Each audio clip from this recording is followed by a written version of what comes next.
The sky over the Bay of Naples is clear and blue, calm to the point of indifference.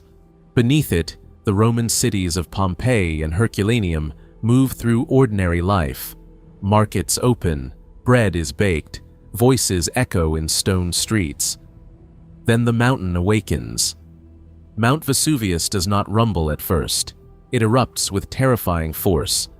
A column of ash and gas shoots upward, forming a towering plume visible for miles. At first, it fascinates. Then, it darkens the sky. Ash begins to fall like snow. Light fades into an unnatural twilight.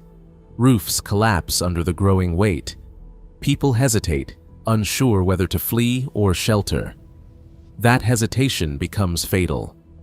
Hours later, the real destruction arrives.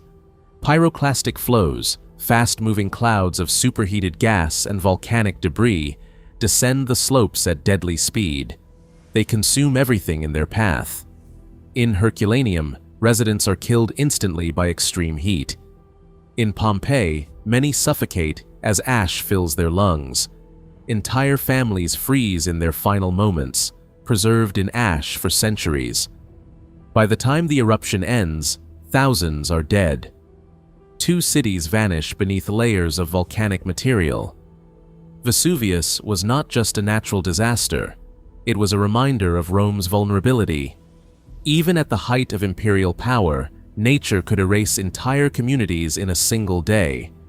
What was once a thriving civilization became a silent grave, preserved but gone. On the Indonesian island of Sumbawa, Mount Tambora rises quietly, its immense size masking its potential. In April 1815, that silence breaks in a way the world has never seen before. The eruption begins with a deafening explosion, heard over 2,000 kilometers away. It is not just an eruption, it is the most powerful volcanic event in recorded human history. Tambora ejects vast quantities of ash and gas into the atmosphere. The explosion obliterates the mountain's summit, reducing its height by over a kilometer. Entire villages are wiped out instantly, but the true devastation comes after. Ash clouds spread across the globe, blocking sunlight. Temperatures drop, crops fail. The following year becomes known as the year without a summer.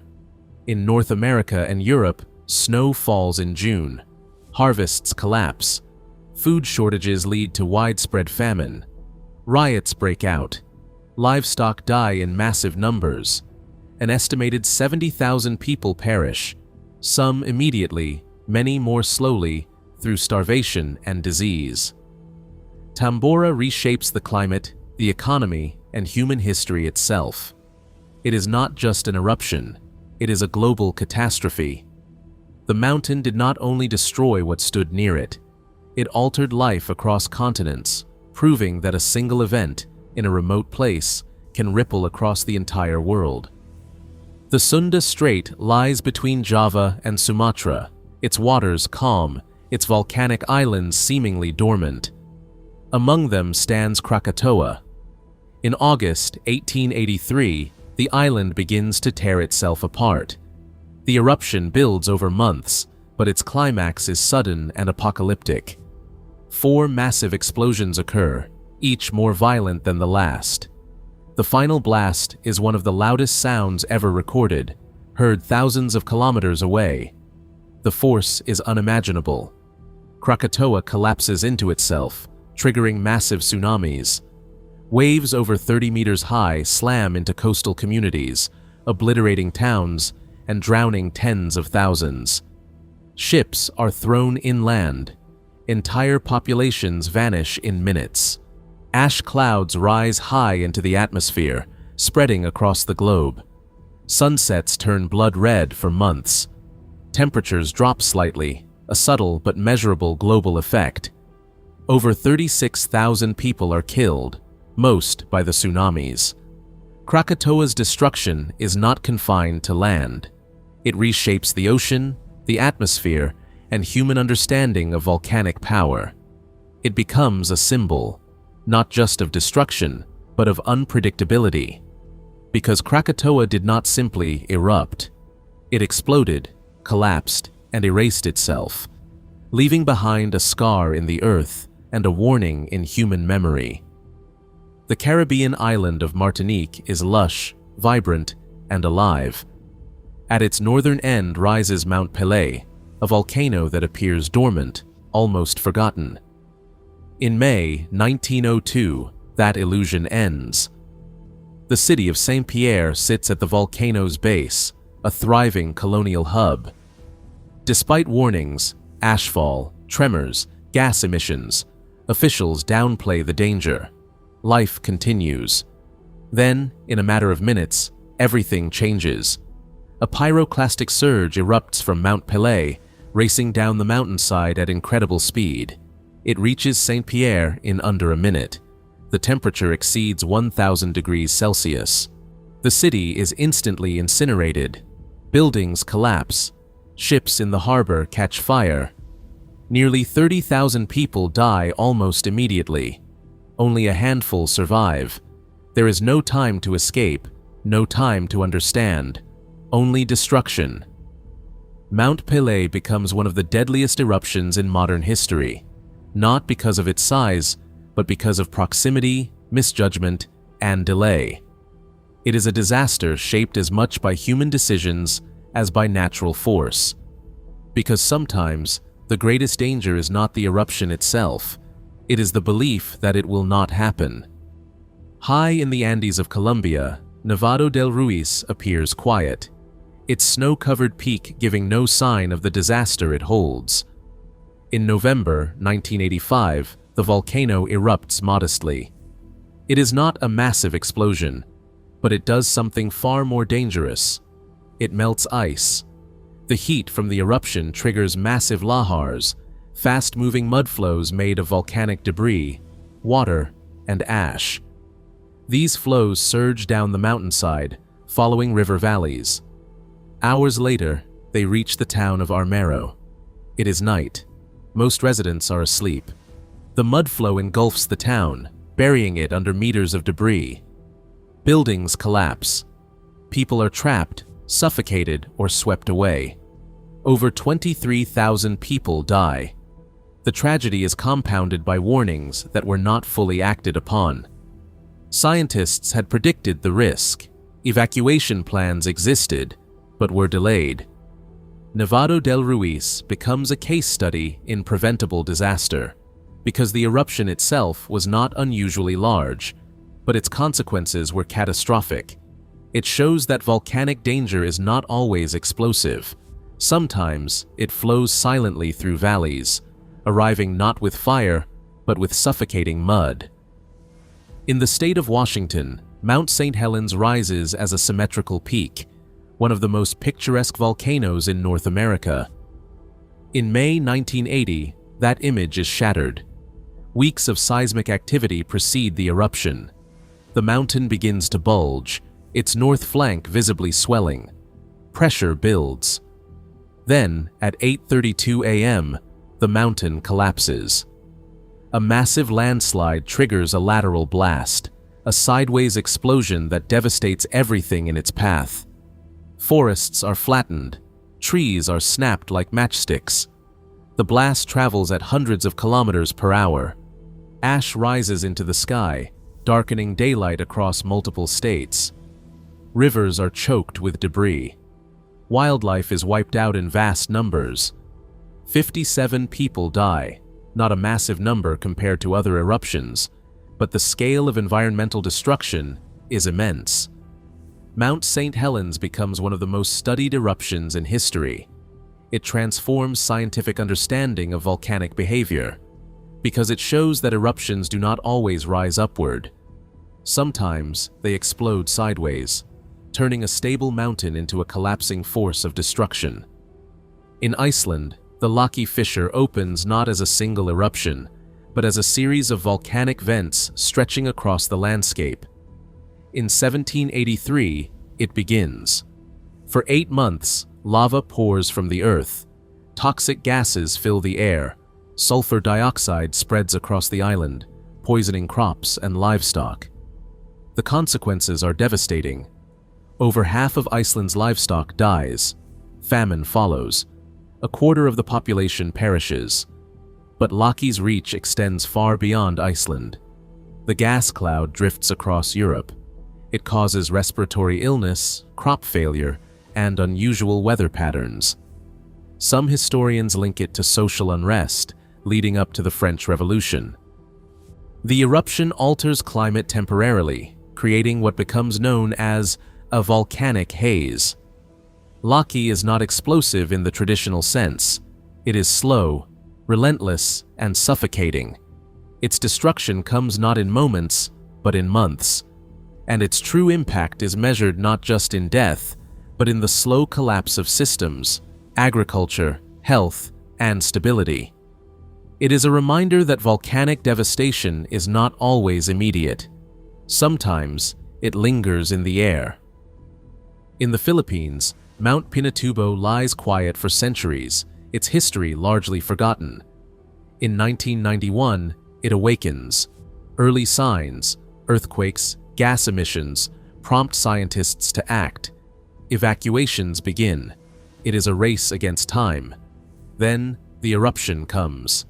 Pinatubo explodes with immense force, sending ash high into the stratosphere. Pyroclastic flows devastate surrounding areas. Roofs collapse under heavy ashfall. But the evacuation saves thousands. Still, the eruption kills hundreds and displaces tens of thousands. Globally, the effects are significant. The ash cloud reflects sunlight, causing a temporary drop in global temperatures. Pinatubo becomes a rare example of disaster mitigation. Because while the eruption is powerful, the loss of life is reduced through preparation. It shows that while nature cannot be controlled, its impact can be managed. And sometimes, knowledge becomes the difference between catastrophe and survival.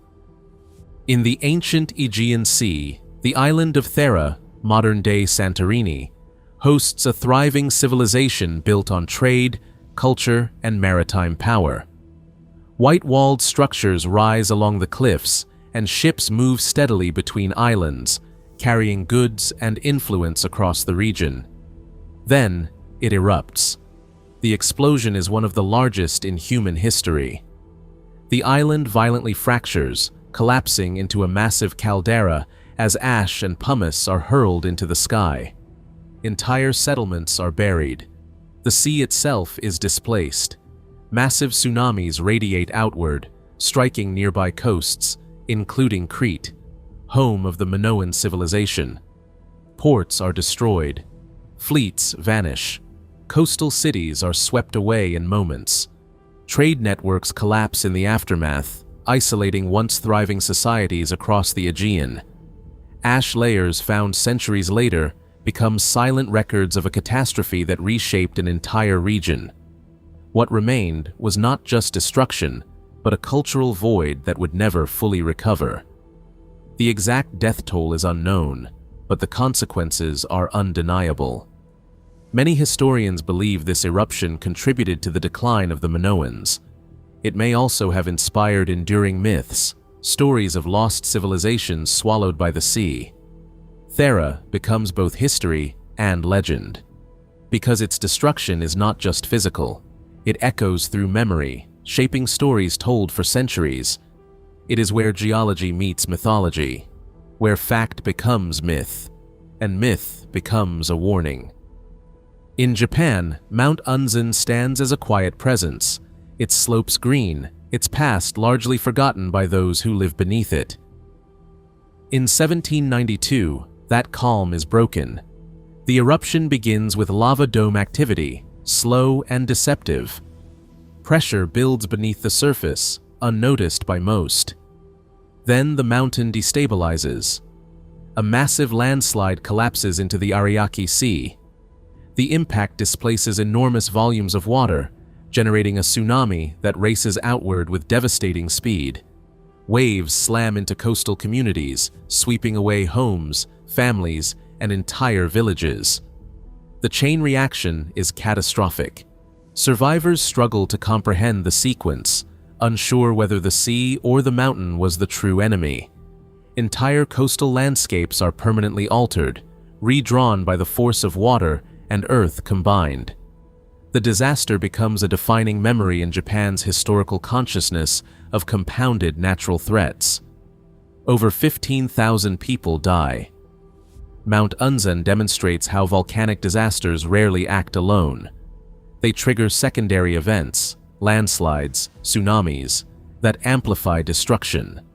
It is not a single disaster. It is a sequence. Each stage builds upon the last, compounding the impact. And by the end, the origin of the catastrophe becomes almost irrelevant, because what matters is the scale of its consequences.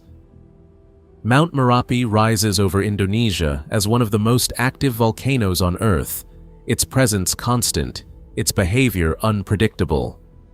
It does not wait centuries between eruptions. It erupts often. Communities continue to live along its fertile slopes, drawn by rich soil that promises abundance. Farms thrive. Villages expand. Life continues in the shadow of danger. Then, the eruptions return. In 2010, a major eruption sends pyroclastic flows cascading down the mountain, incinerating everything in their path. Ash blankets entire regions. Over 300 people are killed. Hundreds of thousands are displaced. Each eruption reinforces a cycle of resilience and risk that defines life on its slopes. Warnings are better understood now, but evacuation is never guaranteed to be complete. Merapi endures not as a singular tragedy, but as a constant test of human adaptation. Merapi represents a different kind of disaster. Not one moment of destruction, but a repeating pattern. A negotiation between human survival and natural force. Each time, people return. Each time, the risk remains. Because some volcanoes do not destroy once. They remind, again and again, that the danger never truly ends. In the remote wilderness of Alaska, the land is vast, cold, and largely untouched. In 1912, beneath this quiet landscape, pressure builds unseen. Then, Novarupta erupts. The explosion is immense, one of the largest of the 20th century. Ash and pumice are ejected in staggering quantities, covering the surrounding region in thick deposits. The sky darkens as particles spread across great distances. The Valley of 10,000 Smokes is born, an expanse of steaming vents and ash-covered terrain that stretches as far as the eye can see. Ash clouds travel vast distances, dimming skies far beyond Alaska's borders. Scientists later recognized the eruption as a benchmark for measuring volcanic magnitude in the modern era. Its silence in human memory contrasts sharply with its enormous geological significance. Despite its scale, few lives are lost. Its isolation spares humanity from its full destructive potential. But the land itself is transformed. Novarupta reveals a critical truth. That devastation is not always measured in lives. Sometimes it is written into the earth itself, a permanent reshaping of the landscape, vast, silent, and enduring. In Indonesia, Mount Kelud stands as a persistent volcanic threat, its crater lake quietly holding a hidden danger.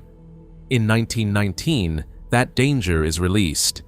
The eruption begins with explosive force, but it is the interaction with water that turns it catastrophic. The crater lake is violently displaced, mixing with volcanic debris to form massive lahars. These mudflows surge down valleys with unstoppable momentum. Villages are caught in their path. The speed of the lahars leaves little time for escape, turning rivers into channels of destruction. Communities begin to rethink settlement patterns in the shadow of volcanic terrain. Kelud becomes a turning point in how governments approach volcanic risk management. Entire settlements are buried. Infrastructure collapses. Over 5,000 people are killed. Mount Kelud becomes a defining example of secondary volcanic hazards, because the eruption itself is only part of the threat. It is what follows, the movement of water, ash, and earth, that delivers the deadliest blow. And in that moment, survival depends not on distance from the crater, but on the path the mountain chooses to take. In Iceland, beneath a glacier, Eyjafjallajökull rests in apparent silence. Ice covers its summit, masking the volcanic system below. In 2010, it erupts. The explosion sends ash high into the atmosphere, where it spreads rapidly across Europe. Unlike more violent eruptions, its destruction is not immediate or fiery. It is airborne. Fine ash particles enter major flight paths. Airspace closures reveal how interconnected global transportation systems have become. Industries far removed from Iceland feel the ripple effects of grounded flights and delayed goods. The eruption becomes a modern case study in how natural events can disrupt a globalized world. Thousands of flights are cancelled. Millions of passengers are stranded. Economic losses accumulate quickly. Eyjafjallajökull does not kill on a massive scale, but it disrupts systems that modern society depends on. It exposes vulnerability, not in infrastructure alone, but in connectivity. Because in a globalized world, even a distant eruption can bring movement to a halt, and in that stillness, its impact becomes impossible to ignore. Mount Fuji rises over Japan as a symbol of beauty, balance, and permanence. Snow-capped and symmetrical, it appears timeless. In 1707, that image is broken. The Hoei eruption begins without warning. Ash is ejected in massive quantities, carried by wind across vast distances. Edo, modern-day Tokyo, is blanketed in volcanic debris. The eruption follows shortly after a major earthquake, raising questions about interconnected geological forces. Layers of ash settle across regions that had long considered themselves safely distant. Fuji's quiet presence becomes more than symbolic. It becomes a reminder of restrained power. Crops fail under the weight of ash. Water sources are contaminated. Life is disrupted far from the volcano itself. Unlike many eruptions, Fuji produces no lava flows. Its destruction is subtle, but far-reaching. It spreads through the air, settling slowly, affecting regions that never expected to be touched. Mount Fuji becomes something more than a natural landmark. It becomes a warning. Because beneath its beauty lies potential, and beneath its silence, the certainty that even the most peaceful mountains can awaken. If you found this video insightful, make sure to like, subscribe, and comment what topic you want to see next.